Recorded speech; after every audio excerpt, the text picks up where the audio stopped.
Good evening. This is the Harwich Planning Board for Tuesday, October 6, 2020 at 6:30.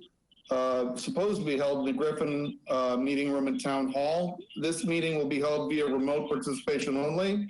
Access is available through gotomeeting.com and live broadcast on Channel 18.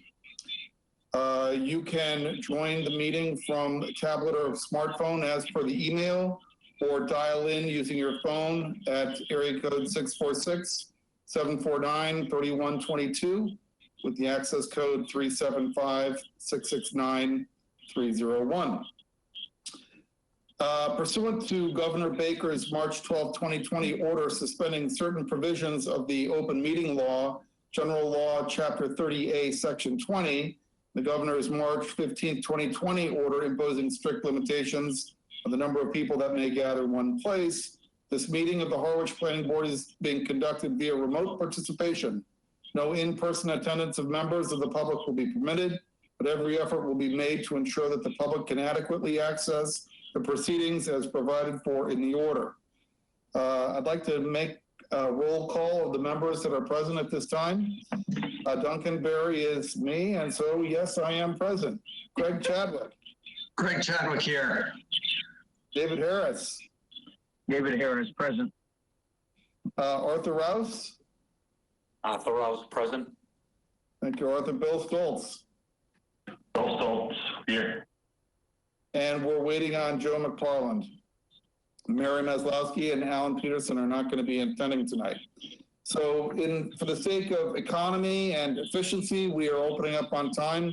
We're going to jump to public hearing, the second item, PB 2020-24, 195 Queen Anne Road, LLC as applicant, George A. McLaughlin III as manager, Daniel A. Dalla, PE, PLS as representative, seeks approval of a site plan review special permit and a special permit for structures with a gross floor area in excess of 7,500 square feet and 20 or more new parking spaces pursuant to the Code of the Town of Harwich, sections 325-55 and 325-9 and -51 to construct an industrial warehouse / contractor structure, 7 bays, 9,000 square feet. The property is located at 195 Queen Anne Road, map 58, parcel F1-2 in the I-L zoning district. Please note the applicant has requested a continuance to October 27th, 2020. No testimony will be taken. So yes, David? We did receive a letter, an email from the applicant's representative requesting a continuance to October 27th. This is David Harris. I move that this matter be continued to October 27th, 2020, no earlier than 6:30 p.m. Second, Craig Chadwick, second. So we've got a motion and a second. Let's take a vote on that. Duncan Berry votes aye.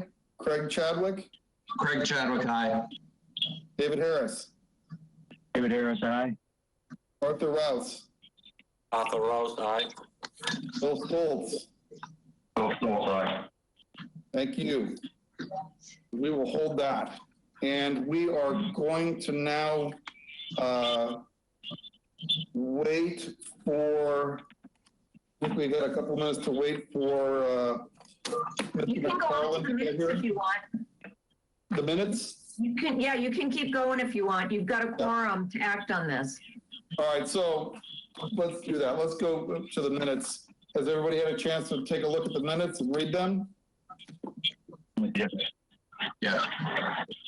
This is Craig. I make a motion. We accept the minutes of September 22nd, 2020 and September 26th, 2020 as written. Bill Stoltz, second. David Harris, second. I think Bill got it first. So let's take a vote. Duncan Berry, aye. Craig Chadwick. Craig Chadwick, aye. David Harris. David Harris, aye. Arthur Rouse. Arthur Rouse, aye. Bill Stoltz. Bill Stoltz, aye. Okay. And we have a request for release of cash surety for the Littlefield Pond Road item, which is under new business. I'm trying to find that.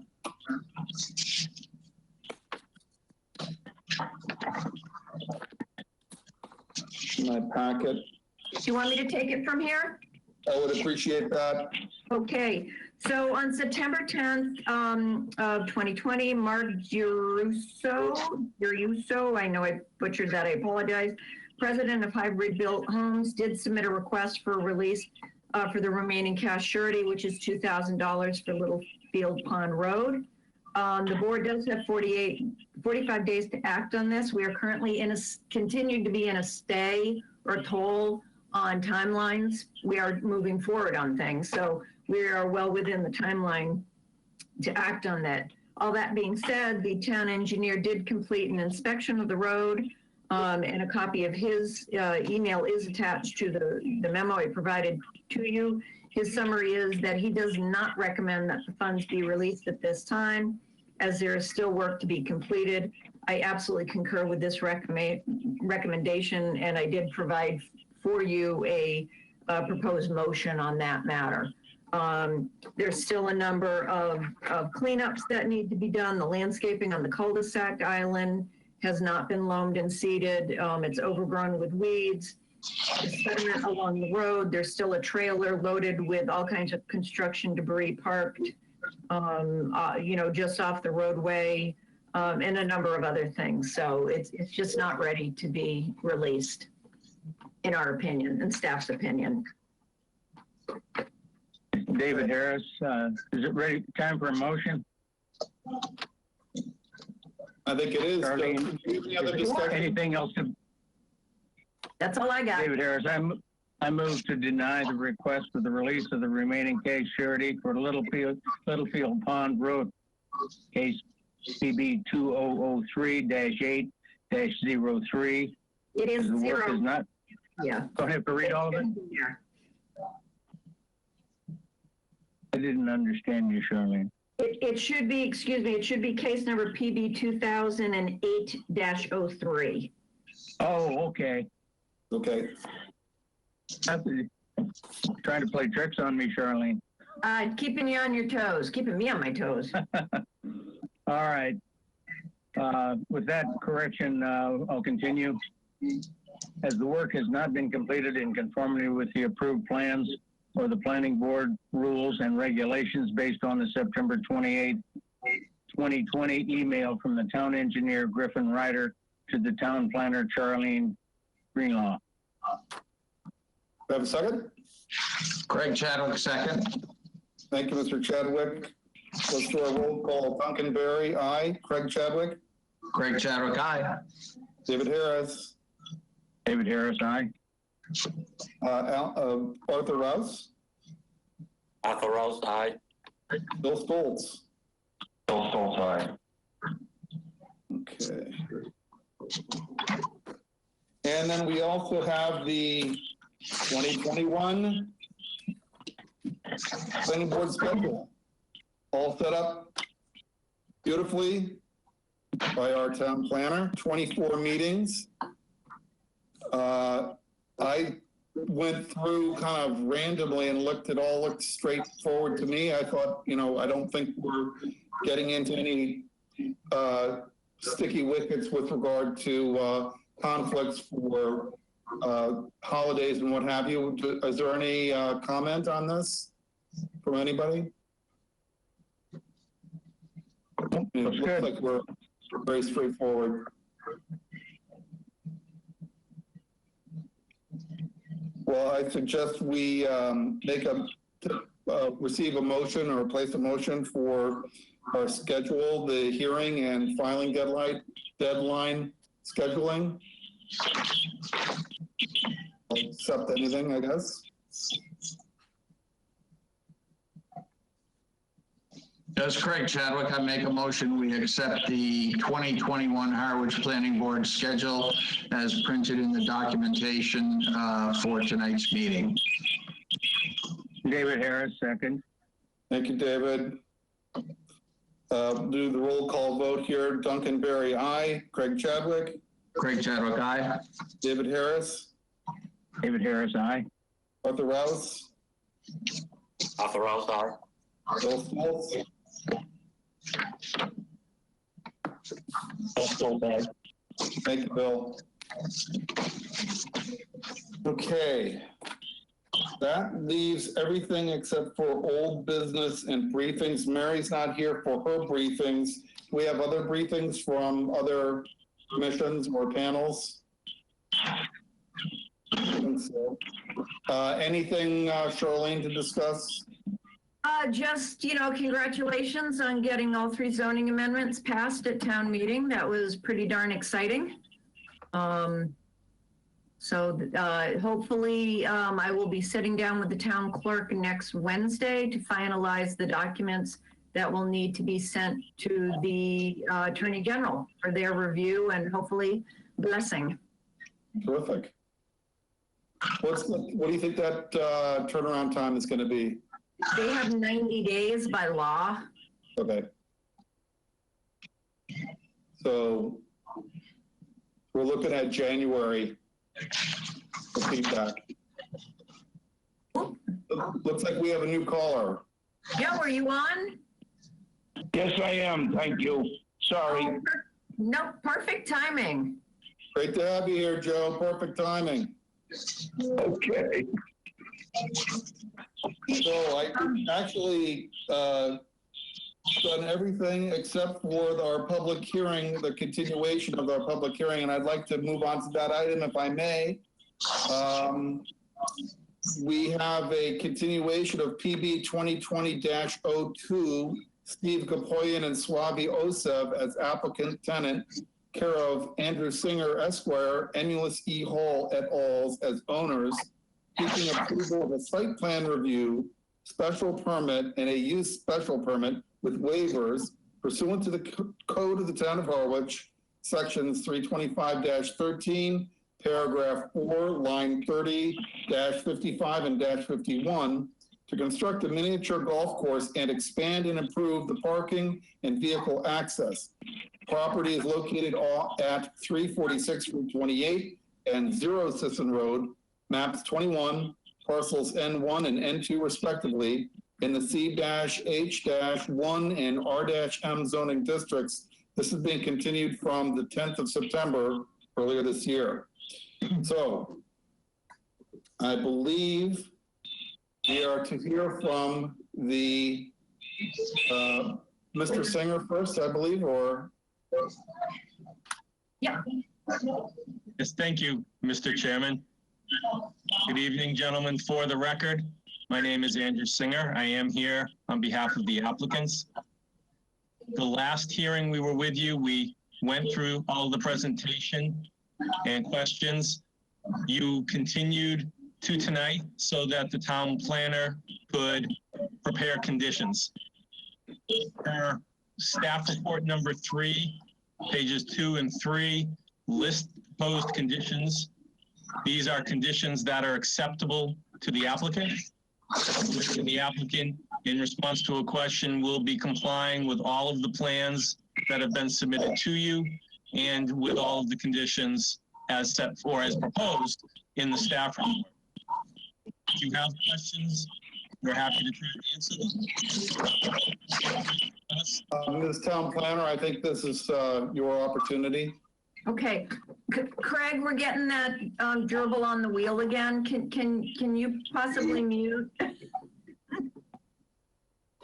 Thank you. So I did go through the staff report and modified it.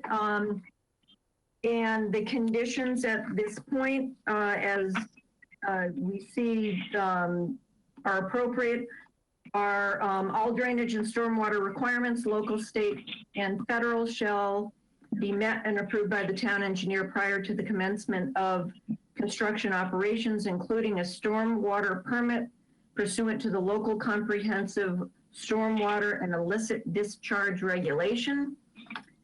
B, prior to the commencement of any work on the subject site, the 2 parcels shall be combined by an approval not required plan or an easement or some other agreeable legal agreement shall be executed. Neither document shall be valid nor work commence until said document is recorded at the Barnstable County Registry of Deeds, and a copy of said document is filed with the Harwich Town Clerk and the Harwich Planning Board.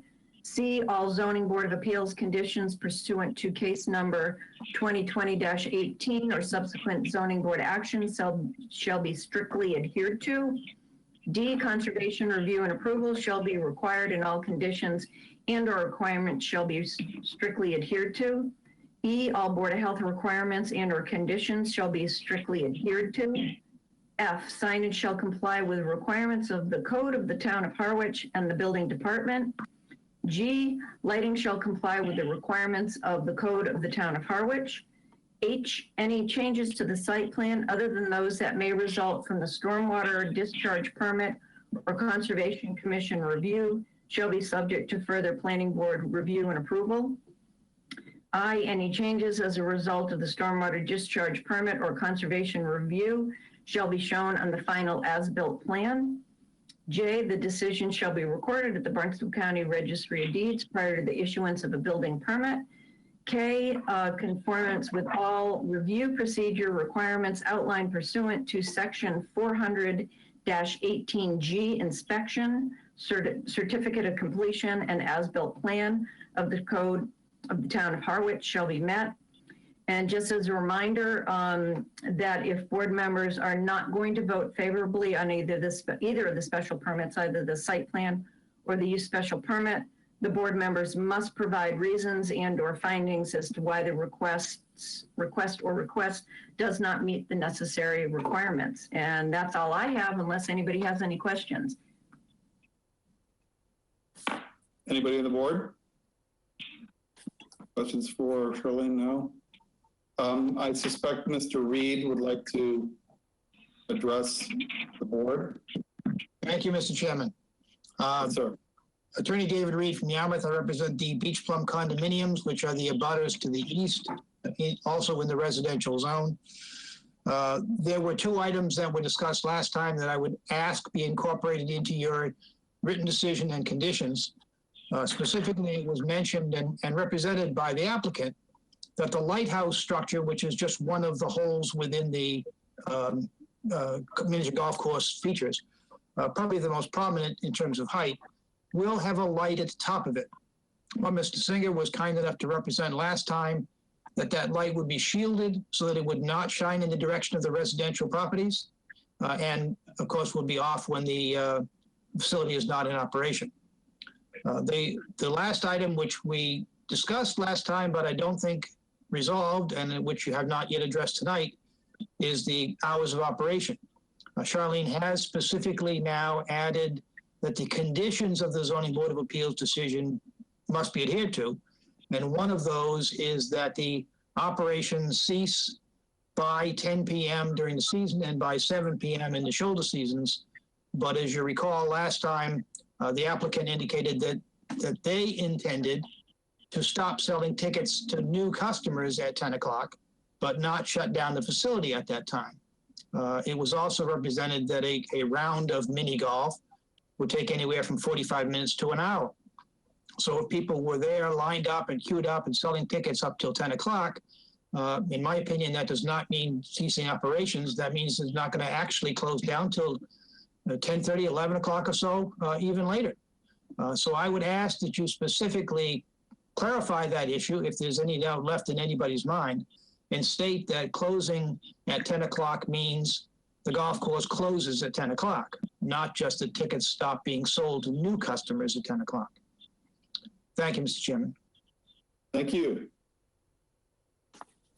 Do we have any further comments? Mr. Singer? I would like to speak. Yes, My please identify yourself. name is Karen Jensen, and I'm a resident of Beach Plum condominiums. And I have a few concerns. One, to address what Attorney Reed just said about the shutting down of the complex at 10 o'clock and not selling the last round of tickets at 10 o'clock. so that we're not in the complex here having the mini golf open until 11 or after. Also, I have a concern that I didn't hear addressed the last time when the 36 holes were reduced to 18, but the number of parking spaces are still up in the 70s. So I would like to ask, why is that? If you reduced half of the golf, why would the parking remain the same? Thank you. Thank you. Perhaps Mr. Singer can address the parking issue? I can address, thank you, Mr. Chairman. I can address all of the issues. Well, one of them I'll defer to someone else, but as for Mr. Reed's comment about the lighthouse structure, we do again affirm that the light at the top will be shielded to the back of the property, which is towards the Beach Plum condos. No objection to that. As far as for both Mr. Reed and Ms. Jensen, the hours of operation, we expressly told the Board of Appeals that we would follow Bud's go-karts. Bud's go-karts, we understand, have go-karts going around the track and lights on and everything till approximately 11 o'clock. We intend to follow Bud's go-karts. If there is a question of interpretation through the Board of Appeals decision, we will, in the future, we will go to the Board of Appeals and address that. But we would ask this board to stay with the condition that Ms. Greenhalgh put in, that we will abide by the Board of Appeals so we don't have conflicting conditions between your permits. Bud's operates until closer to 11, and whatever that is, which is what we represented to the Board of Appeals, is what we intend. As for Ms. Jensen's parking question, I believe, and I will leave this to either Mr. Croto or to the town planner, I believe that the parking that is shown is conforming parking, and that is why it was provided. If that should be further addressed, I would ask Mr. Croto to address that. Thank you. Thank you, Mr. Singer. Mr. Croto. Hi, Dan Croto from Moran Engineering. Let's see, a couple of things. There was a concern when we had the 36 golf course of people parking, of it being an overloaded parking area and people parking on the sides of the roads. With the 36 holes, it was the applicant's plan that it would accommodate everybody that wanted to play golf, and there wouldn't be there would be enough there wouldn't be a big line of people. With the 18 holes, we have left a reserve so that people waiting in line would have a parking spot. So that we left an extra reserve with the 18 holes that we didn't plan on that the town doesn't require with the 36 holes. You know, we didn't think we would need with 36 holes, because with the 36 holes, you'd have less people needing to wait in line was the idea. So basically, we've created a parking lot with enough reserve area so that on a busy rainy day, there would be enough area for people to be waiting in line for that half an hour for the half an hour or 50 minutes to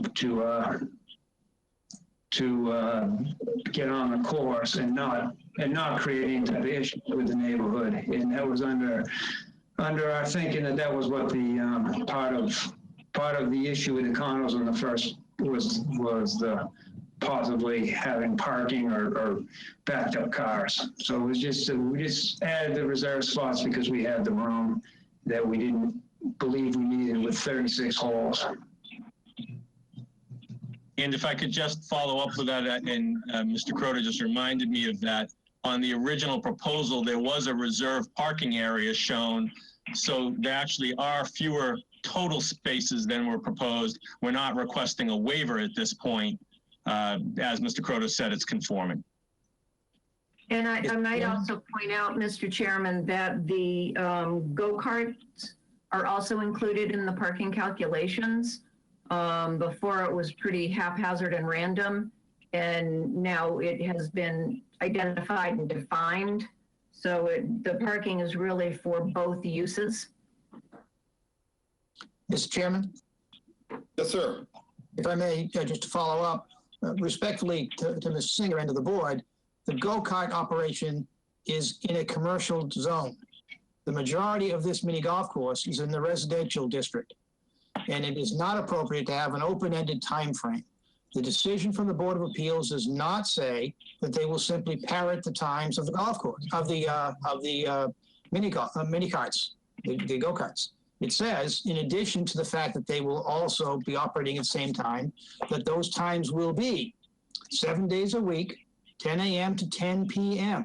That's referred to as the operation of the miniature golf course business. Shall cease at 10 p.m. and 7 p.m. in the shoulder seasons. The board went beyond simply saying that it was the same as Bud's go-karts. It set those timeframes. And respectfully, in a residential district where this use should not be, but for a variance from the Board of Appeals, that time limit is all the more important to the protection of the residents in the residential district. And we would ask you that you be specific and put that as a time frame that the business must close and cease operations. Thank you, Mr. Reed. Ms. Greenhalgh. I agree with Attorney Reed to a point. I agree that in my opinion, it's very specific as to what the Zoning Board of Appeals said, 10 to 10. And no buying a ticket at 10 and operating. And if they do say in there additionally that it's gonna mirror, not at the exact words, Bud's go-kart, it still says 10 to 10. To me, that's very specific. At 10 o'clock, they need to be shut down. If they want to have that changed, if they want to have that amended, they need to go back to the Zoning Board of Appeals. And to me, I think it is much more clean if this board just references the Zoning Board of Appeals opinion or decision, not opinion, decision. That way, we're not at cross purposes. If you say something different that was not the intent of the Zoning Board of Appeals, then, again, you're working at cross purposes. I believe that what the Zoning Board of Appeals has established in their decision is very cut and dry, very clean. And if the applicant does not like that time limit, then they would need to go back and modify that special permit or that variance condition that was imposed by the Zoning Board of Appeals. So I believe it's pretty specific, and that to say something different by this board may just muddy the waters to a point that doesn't need to happen. So it is my recommendation that it be the way as presented in the conditions that I've provided to you, and that it strictly be up to the Zoning Board of Appeals. It is in a residential zone. That's why the Zoning Board of Appeals imposed the 10 to 10 restriction. Do we have any other members on the board that want to weigh in on this? Mr. Chairman, Bill Stoltz. Hi, Bill. My question to Charlene would be the 10 to 10. It does say to follow Bud's go-kart hours. Does that mean that Bud's go-kart should close at 10 also? This did not put excuse me, through you, Mr. Chairman. The Zoning Board of Appeals, in my opinion, did not put any kind of limits on Bud's go-karts. What they did do is put a limit of time for operations on the miniature golf course, not on Bud's go-kart. But it does say 10 to 10. So in my opinion, they would have to stop the operation of the miniature golf at 10 o'clock. Mr. Chairman, if this is Andrew Singer, if I might, we may have, and I appreciate what everyone is saying, the applicants may have a different interpretation of what was intended. And if that's the case, then we will go back to the Board of Appeals to clarify that. That again, though, goes back to my request that you approve with the condition as the town planner reported, so that we do not have conflicting times. Because otherwise, what I would ask you this evening is to approve that we will close when Bud's closes. And again, 1/3 of the golf course is in the commercial zone, 2/3 of the golf course is in the residential zone, but it's right next to Bud's, and it's at the farthest part of the residential zone from neighboring houses. So we believe that in the summer, and we're only talking in the summer, that it's appropriate to close with Bud's, which is approximately 11 o'clock. We would ask you that to include that as a condition in your decision, but then that does create cross purposes. And so we'd rather ask you to approve it as written in the staff report. And then we will go back to the Board of Appeals as we need to, and Attorney Reed will be there as well, and we can discuss that there. But then everyone will be on the same page. Mr. Reed. Mr. Chairman, your board has authority statutorily under the bylaw to make a decision of whether or not you wish to permit this use at this location, the relief that's been asked for of you. And you have the authority to impose conditions that you think are necessary in order to make that use compatible with the bylaw and approvable by you. There's no reason why you may not exercise your independent judgment as the planning board to decide what hours of operation are appropriate. And if you agree that 10 o'clock should be the time to close, not the time to stop selling tickets, then you have every right and every responsibility under the bylaw to impose that in your decision. And Mr. Chairman, while I certainly agree with Attorney Reed that you have that power, if you so felt that way, I would ask you to consider that the existing uses of this property go right up to the residential condominium, or virtually close to the condominium property. This is now going to be fully pulled back, screened, and with all of the protections that you have. So if that is the case, if you would like to set a specific time, we'd ask that you set the time as to close when Bud's closes, and we are telling you that in the summer, that is approximately 11 p.m. For after selling the last tickets around 10. We believe that in this neighborhood, while it's a residential zone, if you know the lot, it is right next to a go-kart use. It is right across the street from a supermarket.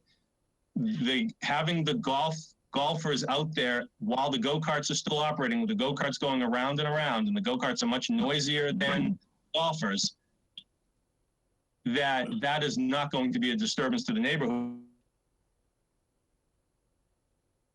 Approve the closing time to follow Bud's when they actually shut down, if you would like to do that. Alternatively, referring back to the ZBA decision.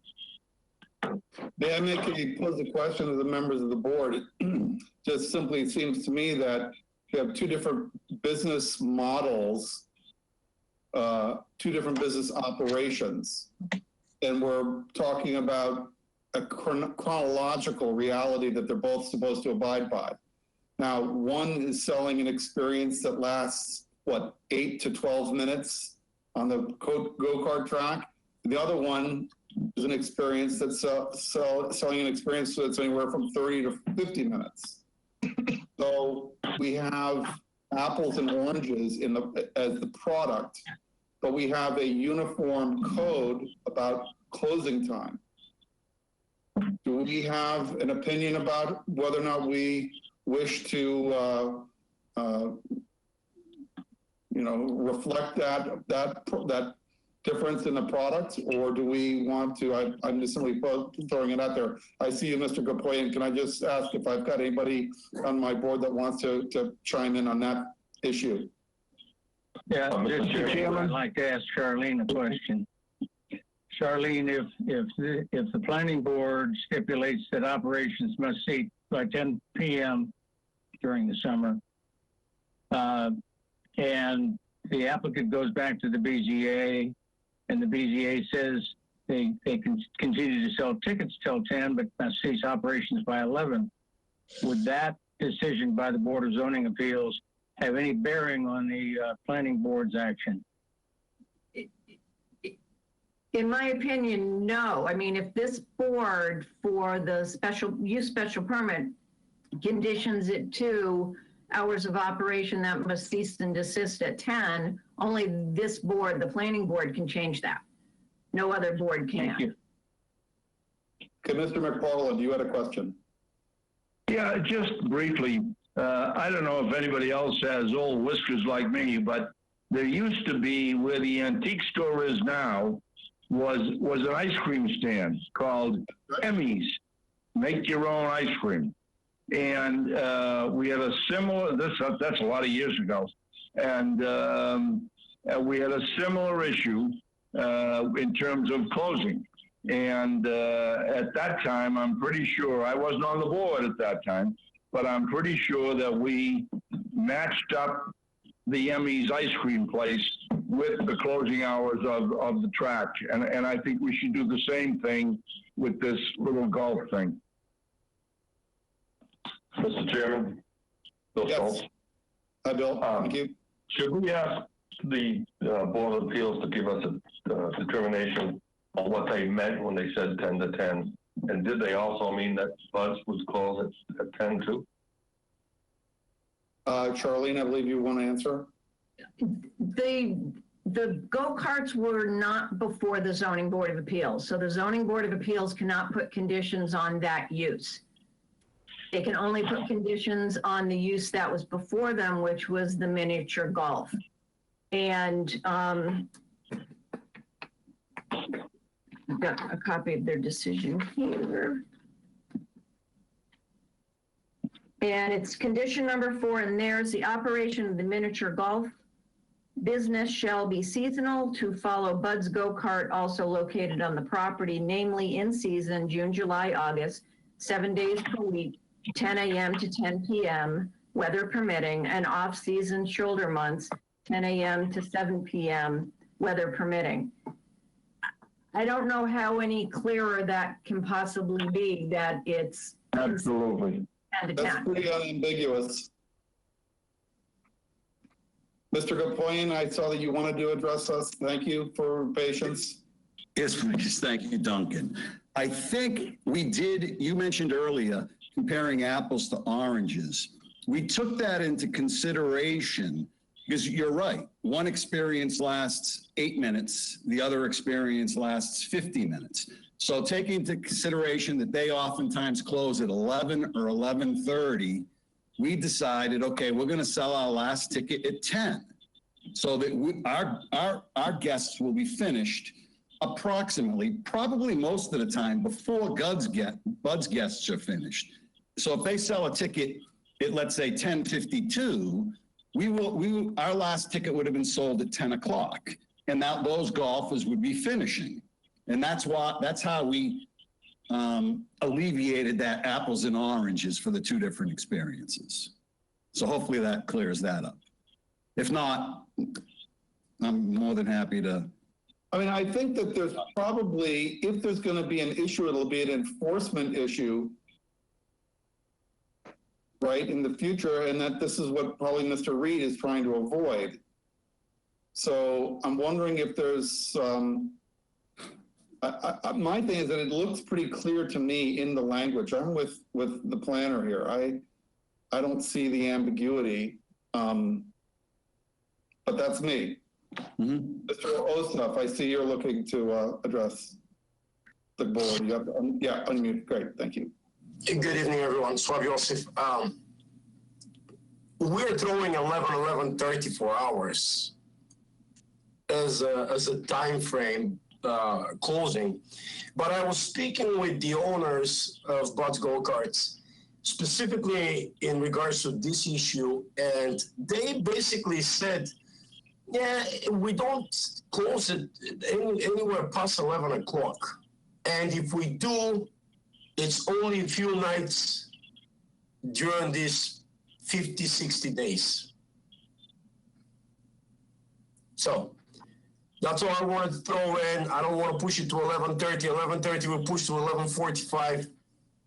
Those are numbers that are not realistic. What's realistic is by the time we're done with, you sell the last ticket at 10 o'clock. If we're done at 10:45, we shut the lights, we check the trash, we close up the place, close the gate, move on.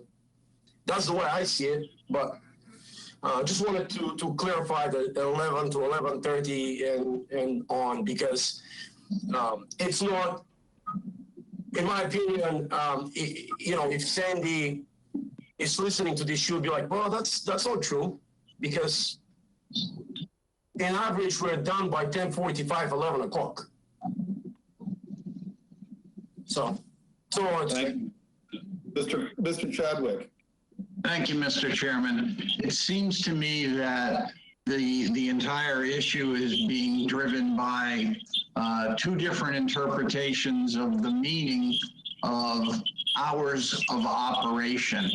So my simple-minded question is there anything, I look to the attorneys or Charlene, anything either in Harwich's code or anything in the law that defines hours of operation as all operations must cease and everybody must be off the property within 5 minutes of that time, or all operations of ticket sales must cease, but people can stay and finish their experience? My question. Can you mute Craig, because you're Sorry. Yeah. Mr. Chairman, I'm happy to take a stab at that answer of Mr. Chadwick's question. I'll also look to Charlene. I am not familiar with any provision in Harwich that limits hours of operation other than, for example, this board or a regulatory board. And in this particular case, where we're talking on the days that are weather permitting only in 3 months, because we're trying, you're trying to make business, you're trying to survive on a summer business. Following what Buds does is what makes this project work economically. I do agree with what to what we're discussing, Mr. Chadwick raised. There is a question of interpretation. We're being very clear with you how we interpret it. And if you want to put that in the decision, we believe, and we're happy to discuss it more, how we think that the way Mr. Ossoff and Mr. Gapoyan are interpreting it makes a lot of sense for this site. And we can show you through the plans, through the landscaping, through the screening, through everything. And it sounds like we will go back to the Board of Appeals to have them interpret that language. But at that point, then we'd ask you to be very clear for the interpretation we're giving it. If you say 10 o'clock, everything closed, and we go back to the Board of Appeals and they change it, then we have to also come back to you. So we'd either ask you to follow what the Board of Appeals did by referring to them, or if you so choose, be very specific as to what we're saying to you now about selling the last tickets at 10 o'clock, and then we'll go back to the Board of Appeals with that same language. Thank you. Mr. Reed. Mr. Chairman, this is a bait and switch. We had the opportunity to appeal that variance decision. A variance is very hard to sustain, but we decided not to, that they had made enough compromises and reductions in what they had asked for that we could live with what the Board of Appeals approved. And as the chair and as Charlene have pointed out, on the face of it, there's no ambiguity there. It says 10 p.m. as the end of hours of operation. And in reference to Mr. Chadwick's question about what normally is done elsewhere, this is not normally. This is a use that is allowed only by a variance. That's an exception to the rules. And in addition to the variance, it requires a special permit from you. This is something that is not supposed to be at this location. And I think it is absolutely appropriate for you to say 10 p.m. means operation ceases. That's what the zoning board says. That's what the applicant asked for in front of the Board of Appeals. That's what they asked for in front of you until the question was raised about what 10 p.m. means. There was never any ambiguity up until the last hearing when the notion of ticket sales first arose. 10 o'clock means 10 o'clock. Hours of operation means the hours of operation. Business is not supposed to be operating after 10 p.m. on summer nights and 7 p.m. in shoulder seasons. And I would ask you to be very specific. Don't just throw this back to the Board of Appeals.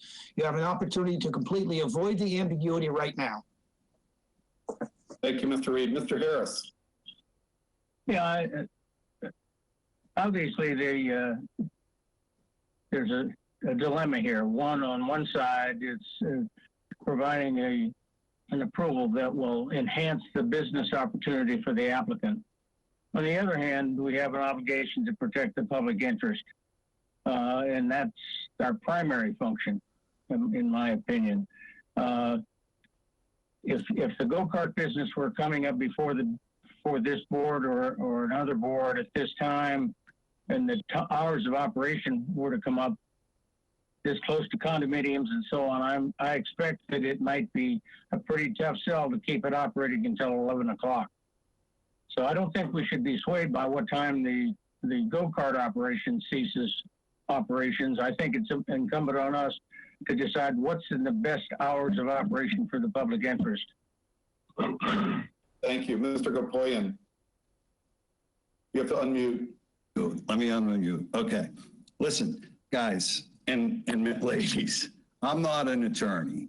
And every time I speak, I say, whoops, maybe I shouldn't say that.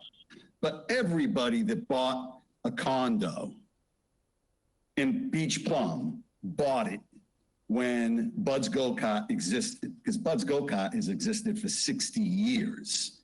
And most of the people that bought there, they bought there with heavy equipment right down below them.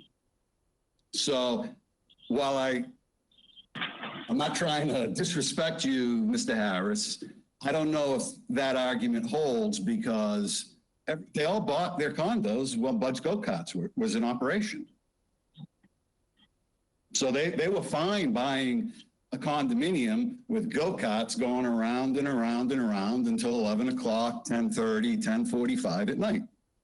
Because you can't see it.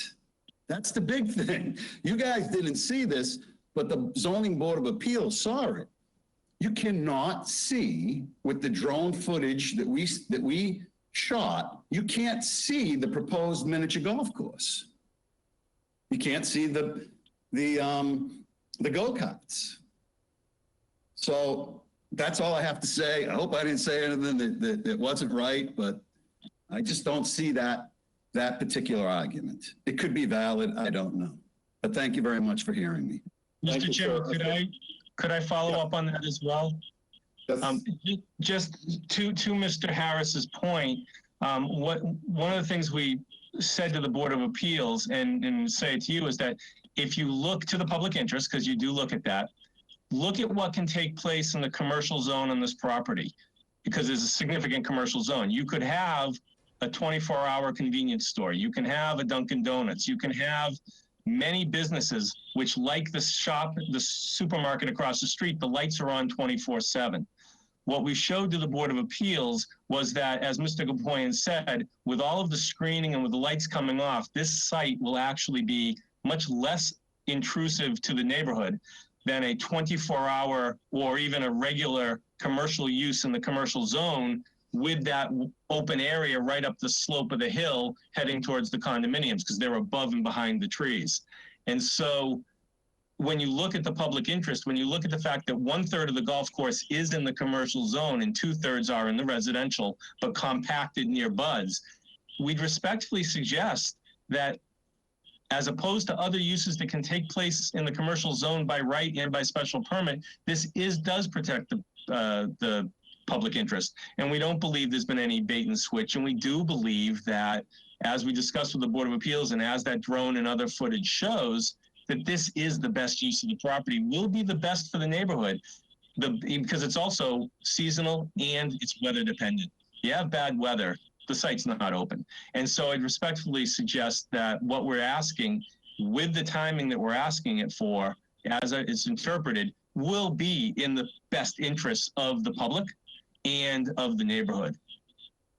Thank you. Mr. Chairman, Thank you. there's a lot of Mr. things that Chairman. can be done in the commercial zone, but we're talking about is what can be done in the residential zone. Mr. Stoltz first, one moment. Oh, sorry. Yeah, Mr. Stoltz. Mr. Chairman, I think we should go along with what Charlene has said, that it should be the 10 o'clock shutdown time. And that's the way we should probably, if the board is going to approve it, it should be mentioned that it was 10 to 10. And that's what I believe the appeals board wanted us to do. Mr. Reed, and then let's, I think we'll listen to Mr. Reed, and then we've got to make a decision here about whether or not we're going to follow up with a motion. I don't want to belabor the issue. I just wanted to make one last point in response to Mr. Singer's comments. There's a lot of things that were presented to the Board of Appeals. One thing that was never mentioned to the Board of Appeals was any operation after 10 p.m. There was no discussion about ticket sales ending. The only discussion was about the business stopping at 10 p.m. Right. Okay, well, I think we have a good deal of input here. Charlene, I know you would like to make a point. I think before the board goes any further, you all need to decide as board members what you want for a condition. If you're comfortable with the recommended or proposed condition that all zoning board of appeals conditions pursuant to case number 2020-18 or subsequent zoning board action shall be strictly adhered to.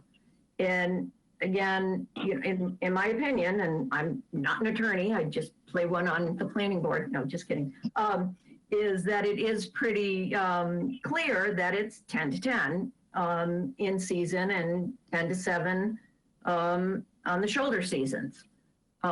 So if you're comfortable with that, then you would go along with what is proposed in the conditions. If you want something different, you all need to figure out what that wording is going to be. Let me know so I can draft it and give you that back to you. Mr. Chairman, I have a question. Yes, a minute ago, Mr. Reed indicated that when this matter became before the Board of Zoning Appeals, there was never any discussion of operations continuing until 11 o'clock, even though 10 o'clock was in the approval by BZA. I understood Mr. Singer earlier to say that the ceasing of the sale of tickets at 10 o'clock and continuing operations until 11 was brought up before the BZA. My question is, which is the case, or did I misunderstand? This is Andrew. Mr. Ajay, you misunderstood. I'm sorry if I spoke unclearly. What we had said to the ZBA was that we were going to follow Bud's hours. There then were these hours, because they're in the decision, these hours were suggested, believing that these were the standard hours as we've interpreted. We never discussed specifically the issue that we're having this conversation with you all tonight, but we did discuss with them following Bud's, and if we were inarticulate in the hours that were being discussed, then we will try to rectify that. But we did refer to Bud's. We did not specifically talk about 11 or any other time after. Thank you. Okay, Craig. Mr. Chairman, thank you. In the conditions, should we add what our interpretation of operations or ceasing of operations means and spell out it doesn't mean selling the last ticket at 10. It means all activity on the property stops and everyone has 5 minutes to vacate the property or something like that. Add that language to our condition or to the zoning board's condition that would modify. My quick thought very quickly is that the language of the ZBA is following Bud's, which suggests to me that the experience product being sold there is going to determine the experience product being sold next door. So there's built in some, not a fudge factor, but some flexibility with both operations winding down simultaneously, with the one that's going to wind down first is the one that's going to wind down according to the 10 o'clock rule. That's going to set the pace. It sounds to me like that's already built in. Charlene, am I getting that wrong, or because it seems like following Bud's with those time constraints is fairly unambiguous. To me, if the hours of operation say 10 to 10, you stop at 10. Doesn't mean that the employees can't be cleaning up and shutting down after 10 o'clock. It just means there's nobody on the course playing miniature golf. So the hours of operation, the last ticket is sold whenever it was sold, and the last player is off by 10. That's what it means to me. Correct. So, you know, if there needs to be clarification, it needs to be had with the Zoning Board of Appeals. I would not presume to even try to modify their conditions, because then you're going to be going cross purposes again. I think it's just going to completely muddy the water. One thing I do want to say is that if the applicants decide to go back to the Zoning Board of Appeals for a clarification of the hours of operation, they need to file a modification of the variance. That will be a public hearing. There will be notification to abutters. The planning board will have the opportunity to comment on that change. So if, you know, if this board decides to go along with just referencing the Zoning Board of Appeals, and then there is clarification requested at some point in the future by the applicant, this board can absolutely weigh in on what your interpretation is of what that actually means. But I think if you try to do it now, it's just going to confuse everything. It's going to open a can of worms. Mr. Harris. It's going to be mud. Yeah, you know, you can make a case for both sides. On one hand, I don't want to hamstring the applicant to ceasing operations within at 10 o'clock on the dot or 10:05 or something like that. My grandson would walk in there and want to play each hole 3 times in order to get a lower score than his grandpa, which would take a lot of time. On the other hand, if 40 people show up at 9:45 and all of them want to play golf, it's going to go well past 11 o'clock, and we don't want that either. So after thinking about this a lot, I think we ought to go along with Charlene's recommendation, and if they go back to the Board of Zoning Appeals, we can all state our case then, and hopefully come up with something that's best for all parties. Is that the will of the board? Mr. Chairman, I move the question. Thank you, Mr. McFarland. So are we here to, do you think we're ready to close our public meeting and adopt the proposed findings and move from here, move on? Yes, Charlene? Unmute.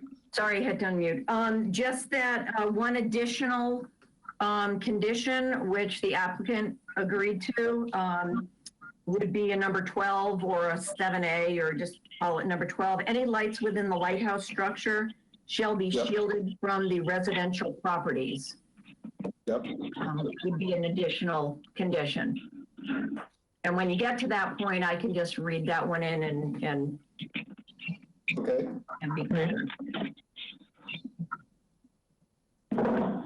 Yes, I'm sorry, Mr. Chadwick, sorry. Thank you, sir.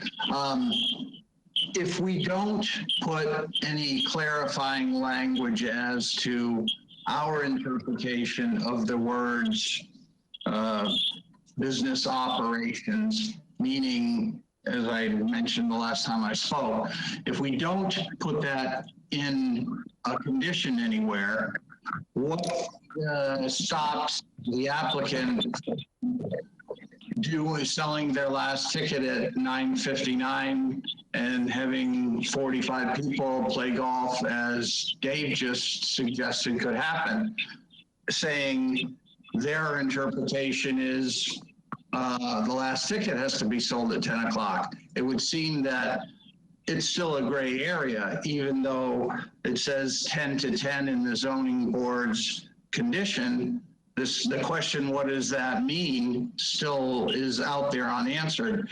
I would hate to be in a position to try to have to enforce vacating the property at 10 o'clock or operations to cease unless it's spelled out what that means.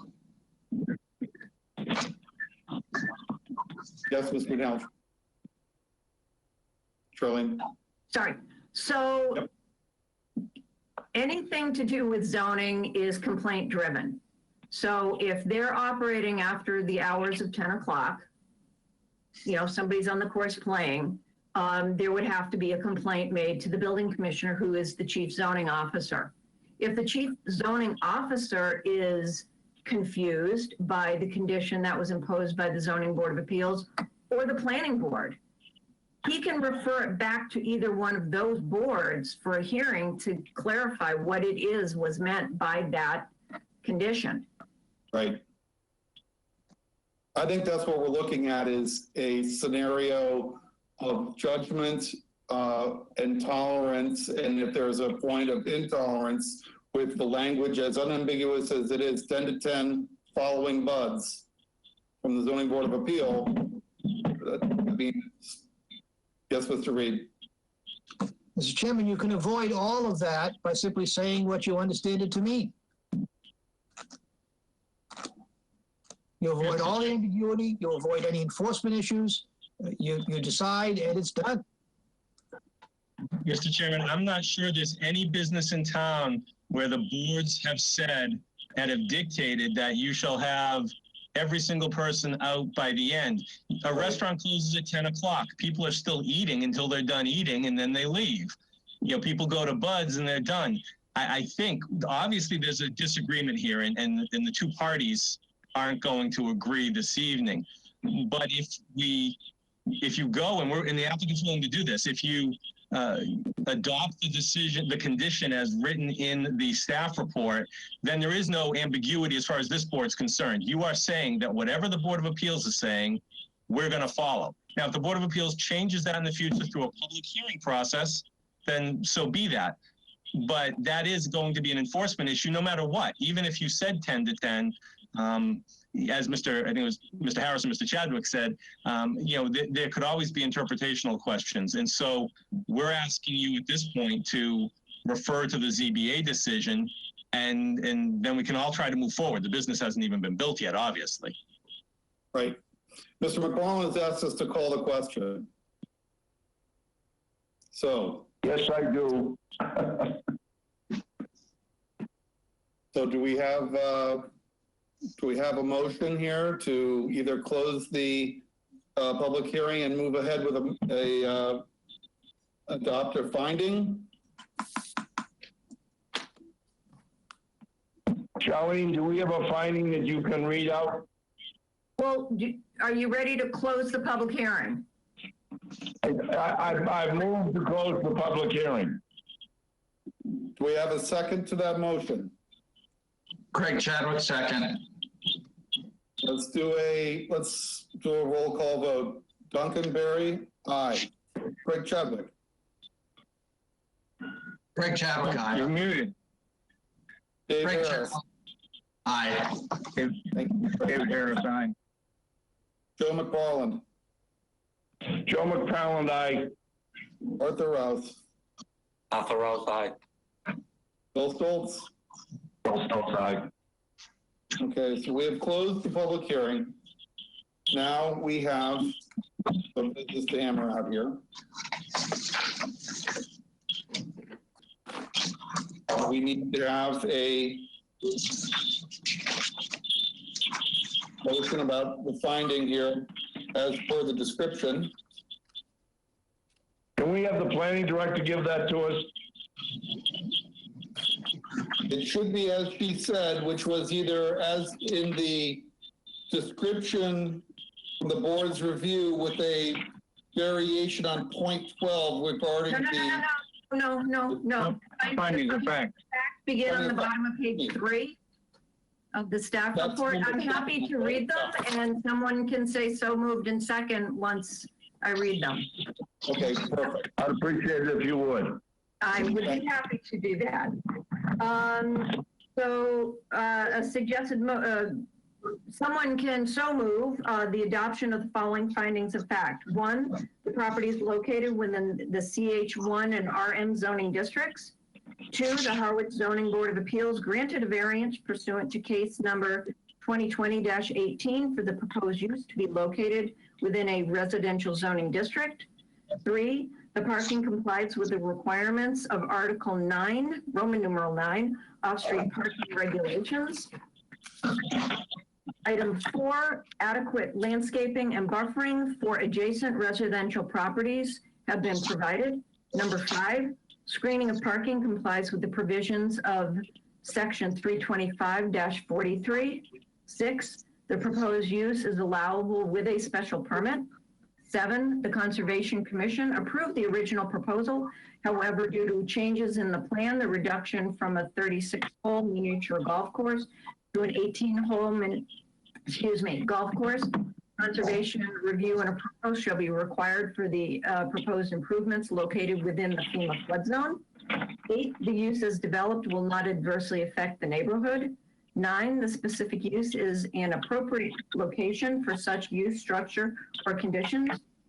10, there will be no nuisance or serious hazard to vehicles or pedestrians. And 11, adequate and appropriate facilities will be provided for the proper operation of the proposed use. I second the motion. You can so move the motion, Mr. McFarland. That's what I said.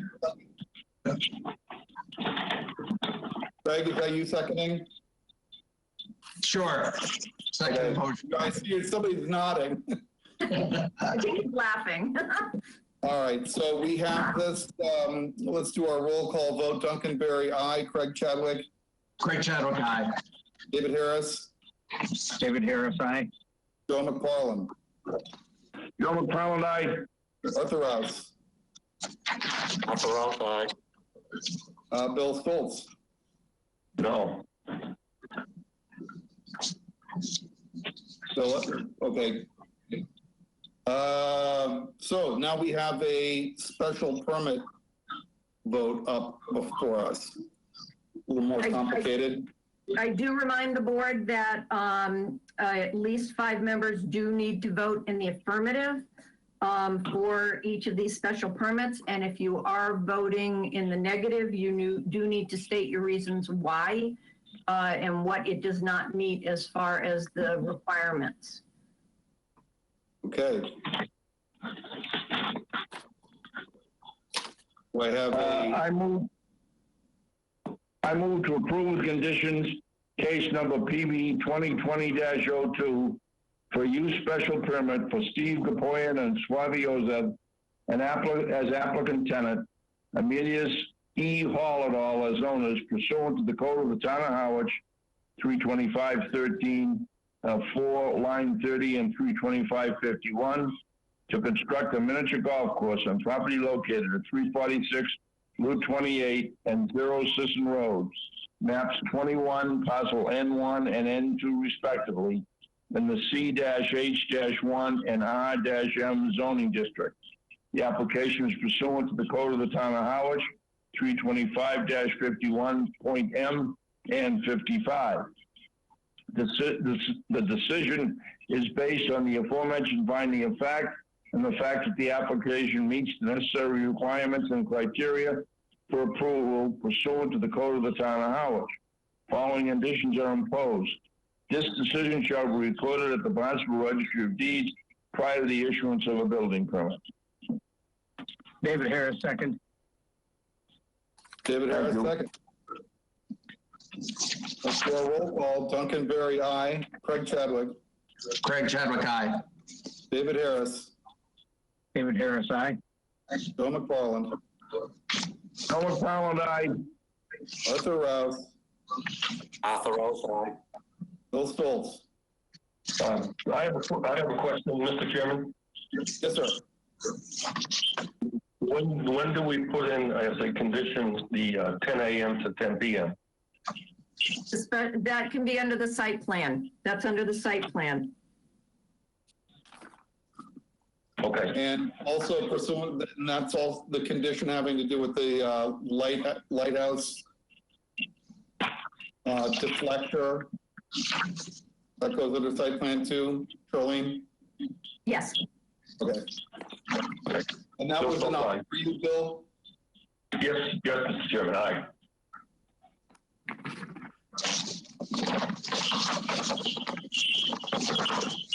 We have a special permit now. Next would be the vote on the site plan review special permit. Site plan review.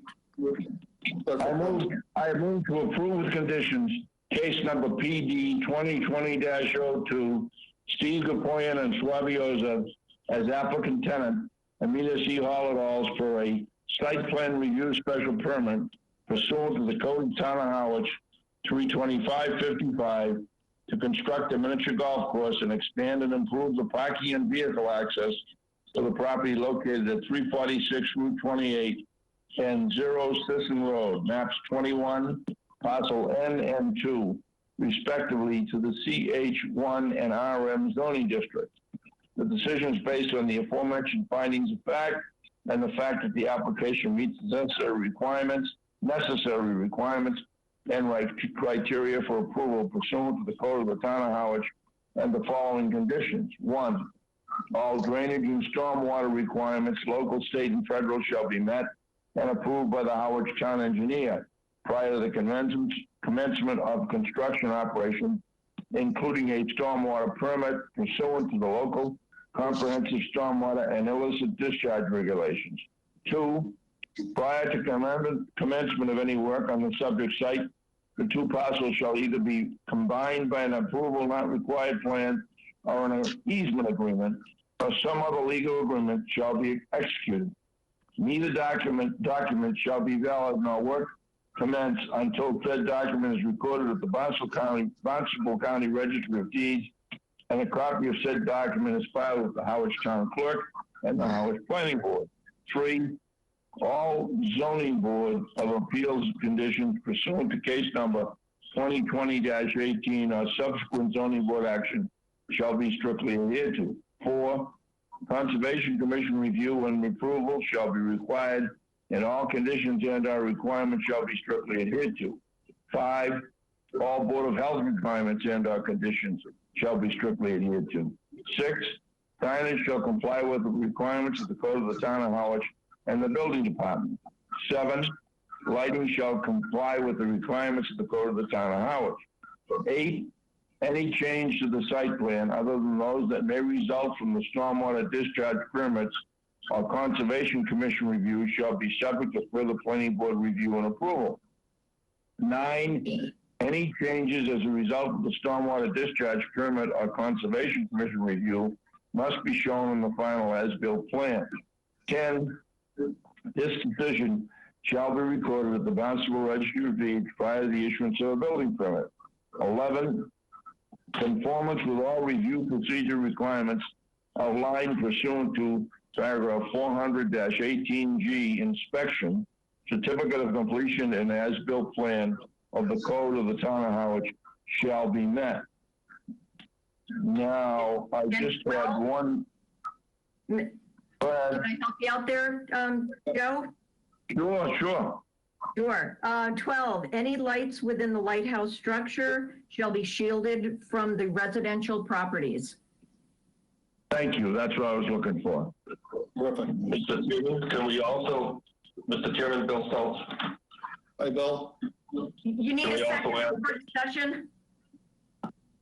Can we have a second. motion? Do we have a second? I think I heard one. Dave Harris seconded. Dave Harris, No, I seconded. did not. Oh, you did, I did not second it. Okay. but you need a second before discussion. Greg Chadwick, second. Greg Chadwick, second.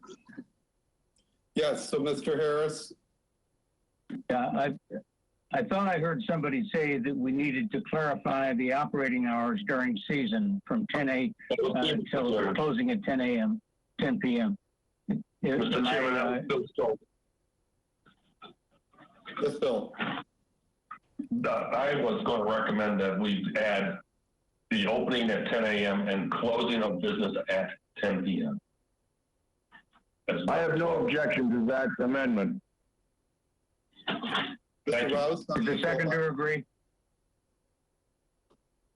Thank you, Dave. Arthur? The seconder has to agree as well. Seconder, excuse me. The seconder was Craig, right? Yes. I was muted, sorry. I agree. Okay, Thank Charlie? you. Where am I adding that language? And it needs to be specific, please. May I make a 3A. suggestion that we put it under item 3 about the zoning board of appeals? Language, So all zoning board of appeals conditions pursuant to case number 2020-18 or subsequent zoning board action shall be strictly adhered to. especially including the hours of operation. The stipulation as to the hours of operation. I think we ought to specifically state the hours. Including the hours of operation not to exceed 10 a.m. to 10 p.m. In season. That's correct. During season. If you need it, I agree with that amendment. Thank you, Mr. McFarland. Are we ready to vote? I think we're ready to vote. Roll call, Duncan Berry, aye. Craig Chadwick. Craig Chadwick, aye. David Harris.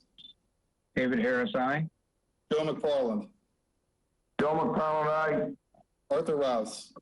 Arthur Rouse, aye. Bill Stoltz. Bill Stoltz, aye. Thank you, gentlemen. Thank you very much for your time. We appreciate it.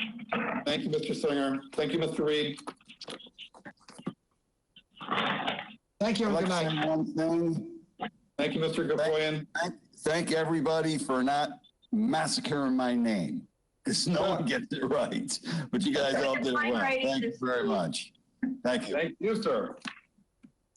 So I think the only thing we have left is to just tell Joe very quickly, he did not miss very much. We did take care of some the minutes. We did deny the cash surety, and we took care of our schedule for 2021, all of which will be in the minutes.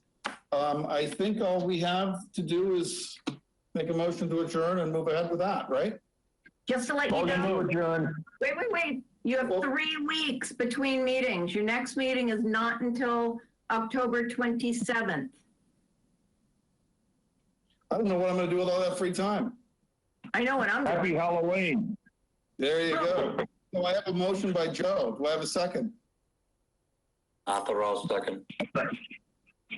Duncan Berry, aye. Craig Chadwick. Craig Chadwick, aye.